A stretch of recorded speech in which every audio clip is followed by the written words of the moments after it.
Ese es nuestro mensaje de Navidad y de Año Nuevo.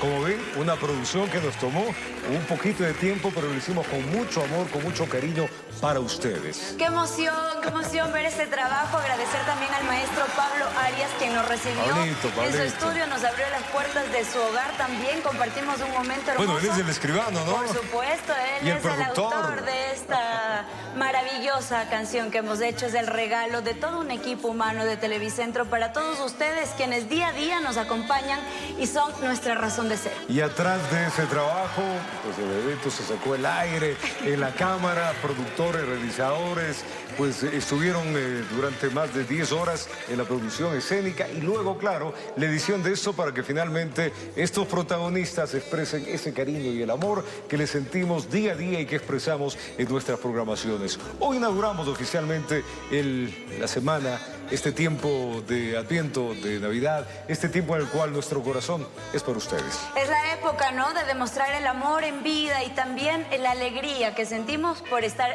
siempre presentes en sus vidas también, gracias a ustedes que lo permiten. Bueno, de esta manera comenzamos, navideños, en este día, jueves 12, ¿no? Estamos ya volado, cerquita de la Navidad. En la quincena también. Vamos a empezar revisando las noticias. Este viernes 13 de diciembre, el Pleno de la Asamblea Nacional conocerá y resolverá una moción respecto a la legalidad de la promulgación de la ley de lavado de activos. Esta ley que se la conoce como antipillos en el registro oficial, ¿no? Así lo pusieron. El Parlamento, a través de esta acción, buscará, dicen, impugnar la constitucionalidad de esta normativa.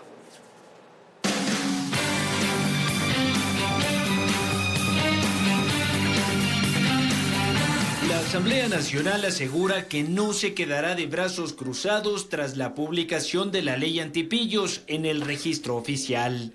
El próximo viernes, en la sesión 990 del Pleno, el Parlamento conocerá y resolverá una moción en torno a la promulgación de la normativa impulsada por el Ejecutivo. Es necesario que exista también un pronunciamiento de los 137 legisladores para que la ciudadanía tenga claridad quién defiende el orden constitucional. Lo que tiene en este momento que pasar es que la Corte Constitucional, ante una petición expresa de la Asamblea Nacional respecto de la inconstitucionalidad de la norma, obviamente tramitarla y proceder de acuerdo a sus propias funciones. Las autoridades de la Asamblea Nacional anunciaron que interpondrán una acción de inconstitucionalidad con medida cautelar con el objetivo de echar abajo los efectos de la ley. Si la Corte Constitucional acoge la tesis, que obviamente la vamos a proponer en el debate parlamentario el día viernes, y se acoge favoritariamente la tesis de suspensión, los efectos de la ley, es decir, la vigencia de la ley, queda suspendida hasta que la Corte resuelva la controversia de fondo. Las bancadas de oposición mencionan que previo al dictamen de la Corte Constitucional, sus acciones únicamente tienen efectos políticos. Pero la Asamblea tiene que tomar una posición política. Esto es una disputa política y de Estado. Al oficialismo este tipo de acciones no le quitan el sueño, pues considera que todo lo actuado tiene sustento técnico y constitucional. Finalmente será la Corte Constitucional la que se pronuncie y dirime el asunto. Nadie puede estar por encima de la ley. Y peor, nadie puede estar por encima de la justicia. Contrario a pensar en la nulidad de la promulgación de la ley, la bancada gobiernista afirma estar trabajando en el reglamento del proyecto que normará la aplicación del impuesto a la transferencia de dominio de vehículos usados. En el texto indica claramente que el porcentaje de manera progresiva se la alineará en el reglamento, como debe ser el procedimiento en el reglamento, y así se lo tomará en cuenta. Informó Álvaro Terán. Varios años podría tomar el pronunciamiento de la Corte Constitucional sobre una posible demanda de inconstitucionalidad que pueda presentar la Asamblea Nacional a la publicación en el registro oficial de la ley de lavado de activos, conocida como ley antipillos, tal como ocurrió con la ley verde, que tuvo que esperar 10 años. Una vez que la ley de lavado de activos, también denominada antipillos, ya se encuentra publicada en el registro oficial, su entrada en vigencia es inevitable para el constitucionalista Ismael Quintana. Guste o no guste, esa ley ha sido publicada en el registro oficial y se va a tener que empezar a cumplir. así patalee el secretario de la Asamblea Nacional, así le disguste a la legislatura. Con esto, el camino que podrían tomar los inconformes en la Asamblea Nacional es una demanda de inconstitucionalidad, lo que podría tomar varios años. Si se hace la loca y se guarda el caso, como ha hecho en otras ocasiones, por ejemplo, con la ley de fomento ambiental que puso en vigencia Correa también como decreto ley en materia económica, la Corte se demoró 10 años en declarar la inconstitucionalidad. La ley que creó el famoso impuesto verde. Esa ley estuvo vigente entre 2011 hasta su declaratoria de inconstitucionalidad en 2021. Carlos Pontón prefiere verle aspectos positivos a la ley, más allá que el impuesto a la compra de vehículos usados. Algunas modificaciones en el Código Orgánico Monetario y Financiero, que es el que regula la actividad bancaria, ¿no?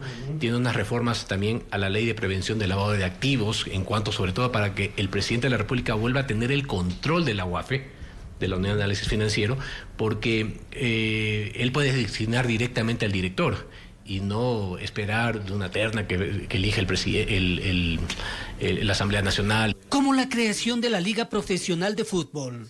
Que los clubes deportivos dejen de ser entidades sin fines de lucro y puedan convertirse en sociedades anónimas deportivas, es decir, que el fútbol pasen a ser obviamente empresas de lucro, compañías, sociedades, y también tributen como deben tributar todas las otras empresas. Informó Héctor Romero. Mientras tanto, que la Comisión de Justicia incorporó ajustes y recomendaciones realizadas por el Pleno del Parlamento en torno a la Ley Orgánica de la Función Legislativa, misma que sería sometida a votación este próximo día viernes 13 de diciembre. El proyecto mantuvo, pues, las sanciones para los denominados camisetazos políticos. Veamos. Quiero escucharlo. ¿De qué partido usted, queridísimo amigo? Yo no soy socialcristiano. ¿Quién le dijo que soy socialcristiano? La Comisión de Justicia de la Asamblea Nacional resolvió mantener las sanciones por camisetazos políticos dentro de las reformas a la Ley Orgánica de la Función Legislativa, mismas que serán discutidas el próximo viernes en el Pleno del Parlamento. Se mantiene que sea una sanción grave y se mantiene el tema de una sanción. No pasó, incluso en las discusiones anteriores, el tema de la pérdida de curul, ¿no? Los miembros de esta mesa legislativa estuvieron de acuerdo en que no se destituya a los legisladores por transfugismo político, pero que sí se los sancione. La separación de la bancada o a separarse de la línea en la votación, se establece una sanción de hasta 90 días de suspensión del ejercicio del cargo sin remuneración. En caso de aprobarse la reforma, indican los comisionados, las sanciones se aplicarán únicamente para lo venidero, es decir, no tendrán efecto retroactivo. Pero siempre algunos creen que el tema, por ejemplo, del transfugismo político puede afectar a la actual composición de la Asamblea, y eso no es así, porque estamos, espero, también a la capacidad del veto que tiene la función ejecutiva. Dentro del informe final se incluyó un artículo que regula el retiro de firmas de juicios políticos. La normativa establece que el desistimiento solo puede efectuarse antes de que la Comisión de Fiscalización aboque conocimiento del proceso. Se necesita al menos la mitad de las firmas propuestas para que el juicio político no pueda continuar, y la decisión podría tomarse antes, en un momento importante, se precisa, hasta antes de que el juicio político sea calificado por la comisión. Las reformas también establecen que el Parlamento ya no discuta resoluciones de apoyo a funcionarios, sino que únicamente centre sus actividades en legislar y fiscalizar, informó Álvaro Terán. El ex vocal de la Judicatura, Maribel Barreno, presentó su testimonio dentro de la audiencia del juicio del caso Independencia Judicial. La exfuncionaria señaló que ha sido vinculada a este proceso penal por persecución de la fiscal general del Estado. La ex vocal de la Judicatura, Maribel Barreno, fue la segunda persona procesada dentro del caso Independencia Judicial en rendir su testimonio en la audiencia de juicio, donde la Fiscalía la acusa junto a otras 10 personas del delito de obstrucción a la justicia. La exfuncionaria judicial señaló que el origen de este proceso penal en la que está involucrada no estaría relacionado con la suspensión y posterior destitución del ex juez Walter Macías, sino que la causa sería una persecución por parte de la fiscal Diana Salazar desde el año 2021. Barreno argumentó que su postura firme durante su ejercicio profesional dentro de la Judicatura habría incomodado a ciertos sectores, al no haberse alineado dentro de una estructura de poder devoradora que ha pretendido y ha generado zozobra, terror en el sistema judicial ecuatoriano, normalizando la instrumentalización de procesos penales en contra de quienes son considerados adversos. Esto, dijo, con el beneplácito de ciertos medios de comunicación, actores políticos y jueces que han sido presionados. La exvocal señaló que su trabajo lo ha realizado sin ninguna afinidad a algún movimiento o partido político o gobierno de turno, por lo que habría actuado sin compromisos, sin presiones, sin afectos o desafectos. En la jornada de este 11 de diciembre, 4 defensas presentaron la práctica de pruebas, por lo que el tribunal decidió suspender la diligencia y convocarla para su reinstalación este jueves, a las 10 de la mañana, informó Miguel Ángel Bedoya. Voces por la Democracia cuestiona el accionar del Consejo Nacional Electoral debido a la falta de control de la propaganda y gasto electoral del sector privado en las campañas. Se advierte que este podría ser un buen filtro para evitar el apoyo con recursos económicos de dudosa procedencia. Al parecer es un cuento de nunca acabar, como lo refiere Fausto Camacho de Voces por la Democracia. La falta de control de la propaganda y gasto electoral de inversión privada. Esto a pesar que la Constitución de la República establece que esa es responsabilidad del Consejo Nacional Electoral CNE. Y lo que viene sucediendo en el país es que no hay control ni de la propaganda ni del gasto electoral desde hace varios procesos electorales atrás. Lo preocupante para Camacho es que el órgano encargado del control, más no de las sanciones, porque eso le compete al Tribunal Contencioso Electoral TC, no tenga ningún expediente. Las decisiones tomadas por el Tribunal Contencioso Electoral respecto de propaganda anticipada, de campaña electoral indebida, etcétera, ninguna nace de la acción del CNE. Nace de la acción de ciudadanos individuales o grupos de ciudadanos que han concurrido ante el Tribunal Contencioso Electoral para que se analicen casos puntuales. Esteban Ron, experto en temas electorales, se suma a las críticas. La primera, incapacidad de la administración pública para realizar, en este caso, el monitoreo de las campañas electorales. Y la segunda, sí, efectivamente, lo que tú señalas, que las organizaciones políticas no se denuncian entre ellas porque se afectan entre ellas. Entonces, digamos que se hacen las de la vista gorda para no afectarse entre ellas. Porque ¿qué es lo que pasaría? Se generaría lo que se denomina en política el efecto cascada. Yo denuncio a una organización política como organización política, pero esta me denuncia a mí y empiezo a denunciar a las otras. También se estaría pasando por alto la disposición de que ingresos y egresos que recibe una candidatura o partido político deben ser depositados en una cuenta del sistema financiero. Bien podría, por ejemplo, el Consejo Nacional Electoral ya ahora hacer público los números de cuenta y la institución bancaria en que van a manejar cada una de las candidaturas, los dineros. Esto permitiría controlar que no existan aportes mal habidos, por ejemplo, del narcotráfico, informó Héctor Romero. En su segundo día en la provincia del Oro, el presidente Daniel Noboa procedió a la firma del convenio contra la prefectura para la ampliación de una vía. Esto sucedía ante la alerta de amenaza de un coche bomba cercano a la tarima donde se estaba desarrollando este evento. La firma de convenio entre el Gobierno Nacional y la Prefectura de El Oro para la ampliación de la vía La Primavera se llevó a cabo con estrictas medidas de seguridad debido a la alerta generada por el hallazgo de un coche con explosivos a pocos metros del escenario donde estarían las autoridades. Y vinimos a dar la cara. Inclusive anoche querían amedrentarnos poniendo un coche bomba con dinamita no muy lejos de aquí. Me decían, presidente, pasó esto, ¿usted va a ir mañana? Claro que voy a ir mañana. El hallazgo de este vehículo fue reportado cerca de las 11 de la noche del martes 10 de diciembre en el barrio Ursesa, sector 2. Al llegar el equipo del Grupo de Intervención y Rescate confirmó que había explosivos en el interior. Un vehículo Corsa de color vino, el mismo que había sido denunciado como robado en la ciudad de Guayaquil, presentaba placas adulteradas y al interior de este vehículo pudimos encontrar 10 envolturas de material explosivo. El presidente reafirmó su compromiso de volver a El Oro y proteger a la ciudadanía de las bandas criminales que mantienen en zozobra a la población. Hemos ordenado la casa, y no solo hemos ordenado la casa, sino que cuando hay un problema, nosotros venimos y damos la cara. había un problema de seguridad aquí en El Oro, vinimos 2.400 soldados, más de 2.000 policías, 50 tanquetas. Hoy, en convenio con la Prefectura de la provincia del Oro, estamos dando una respuesta efectiva a las necesidades de los machaleños y machaleñas. Con la firma de esta importante obra vial que mejorará la conectividad y donde se han invertido 20 millones de dólares, culminó la visita del primer mandatario a la provincia de Los Orenses, informó Richard Ceballos.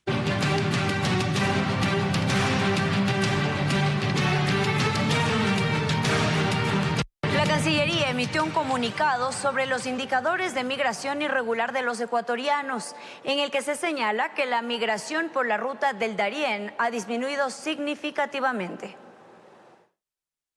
La cantidad de migrantes ecuatorianos que cruzaron el peligroso Darién para alcanzar tierras estadounidenses de manera irregular ha disminuido drásticamente. Esta es la realidad que muestran las cifras de la patrulla fronteriza de Estados Unidos y del Servicio Nacional de Migración de Panamá. Y es que según el comunicado de la Cancillería del Ecuador este 2024, de enero a octubre, se evidencia una caída del 70% en el flujo de migrantes ecuatorianos indocumentados que han cruzado esta selva. De que como se han endurecido en el Ecuador y especialmente en la parte del austro ecuatoriano, los permisos y autorizaciones de salida para niños que se emitían por parte de los padres que estaban en Estados Unidos, obviamente ha disminuido la migración familiar que se tenía y obviamente los que están migrando por el Darién básicamente son ya solamente los hombres, ya no es el grupo familiar. Y a pesar de que el comunicado no especifica las razones de esta disminución, expertos aseguraron que también se debe al cierre de pasos fronterizos, tanto en Panamá como en Colombia. Tenido de restricción, limitación y dureza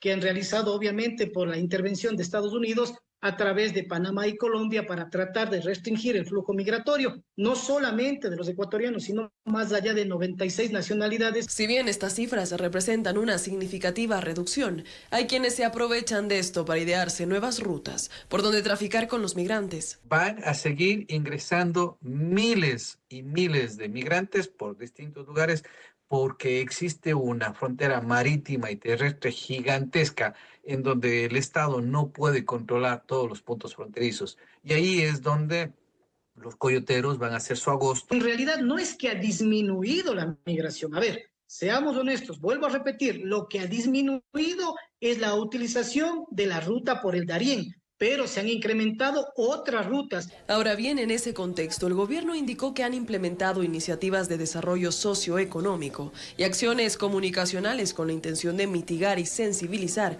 a toda la población sobre estos peligros que tiene la migración irregular. Además, se ampliaron los programas de migración circular con España, Israel y Alemania. Paralelamente, comunicaron que habrá estos mismos proyectos en Francia, Italia, Canadá y Estados Unidos, todo con la finalidad de impulsar el desarrollo profesional en el exterior, informó Mía Sabeli Carrera.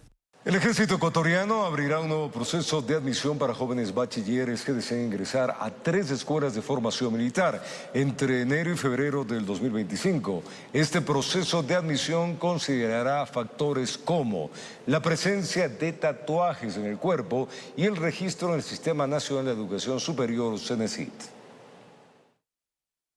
Los estudiantes secundarios que se encuentren finalizando el último año de bachillerato podrán inscribirse a 3 escuelas militares en enero del 2025. La Escuela Superior Militar Eloy Alfaro, ESMIL, la Escuela de Formación de Soldados, ESFORCE, y la Escuela IBIAS, por su traducción del Shuar, Demonios de la Selva. Recibirán las inscripciones desde el 6 de enero hasta el 15 de febrero del 2025. Ser mayor de edad hasta los 21 años, 11 meses y 30 días hasta la fecha de ingreso a la Escuela de Formación Militar.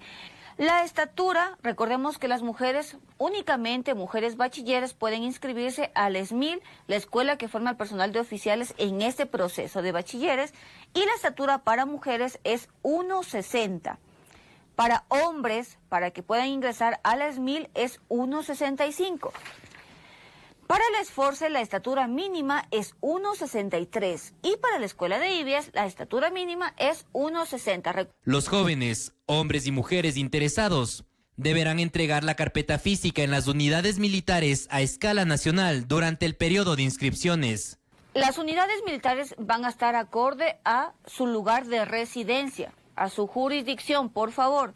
No es que si yo vivo en Loja voy a ir a entregar la carpeta en Ambato, es por ponerles un ejemplo, no se les va a aceptar ese tipo de acciones. Un detalle no menor es no poseer tatuajes visibles en varias zonas del cuerpo y que no superen los 10 centímetros de extensión.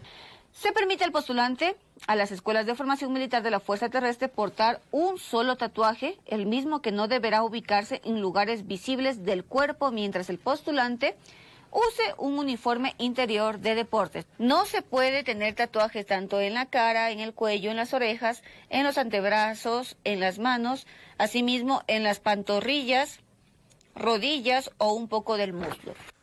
Una vez terminado el proceso de recepción de carpetas, se notificará a los postulantes que accedieron al proceso en donde se rendirán pruebas físicas enfocadas para cada escuela y género. Por tanto, se recomienda a los interesados mantenerse informados por los canales oficiales donde se subirá información relevante respecto a este proceso de inscripción. Informó Ítalo Salazar. El virus sincital respiratorio ha provocado varias hospitalizaciones en el país. Los síntomas son parecidos a los de un resfriado y está presente con mayor frecuencia en la época invernal. A continuación le contamos cuáles son las recomendaciones para evitar complicaciones. De los 1.708 casos de infección respiratoria aguda grave confirmados en el país desde enero hasta la primera semana de diciembre, el 35,66% de esas personas fueron internadas por el virus sincitial respiratorio en hospitales a escala nacional. ¿Cuáles son los síntomas de este virus? Resfriado común, es decir, congestión nasal, fiebre, tos. Y también puede complicarse al estar presente, desarrollarse en grupos vulnerables en menores de 2 años. Se pueden dar complicaciones como neumonías y también conocida como la bronquiolitis. La época invernal influye a que los ciudadanos se contagien de enfermedades respiratorias, porque éstas circulan en el entorno y para evitar complicaciones es importante vacunarse. De que a pesar de que estas vacunas no estén dirigidas exclusivamente al virus sincitial, también tengan su protección para otros virus respiratorios que sí tenemos las vacunas como la influenza, el COVID, ¿sí? Y otros virus respiratorios que sí se protegen con el esquema regular.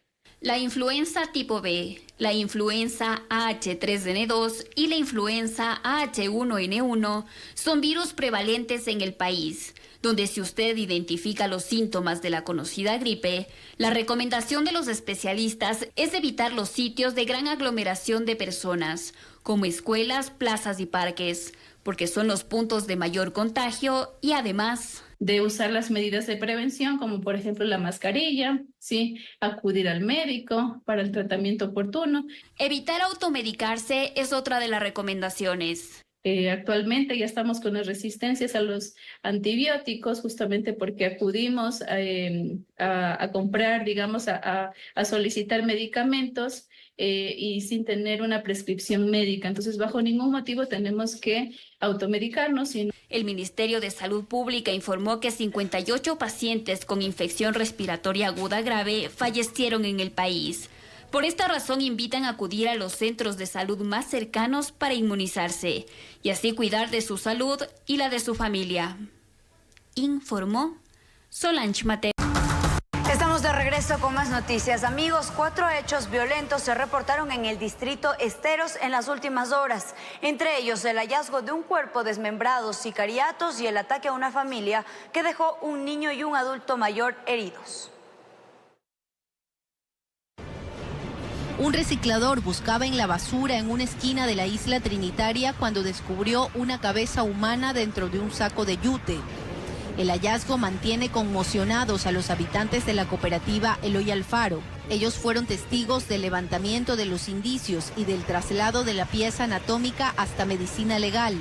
Que aparece flotando en el estero a la altura de Trinitaria Norte un cuerpo humano decapitado aproximadamente a las 0 horas del día de hoy, teniendo como previamente que a las 22 horas individuos dejaron en un saco de yute la cabeza humana. En el distrito Esteros, 2 muertes violentas al estilo sicariato se registraron esa misma noche cerca de la vía perimetral.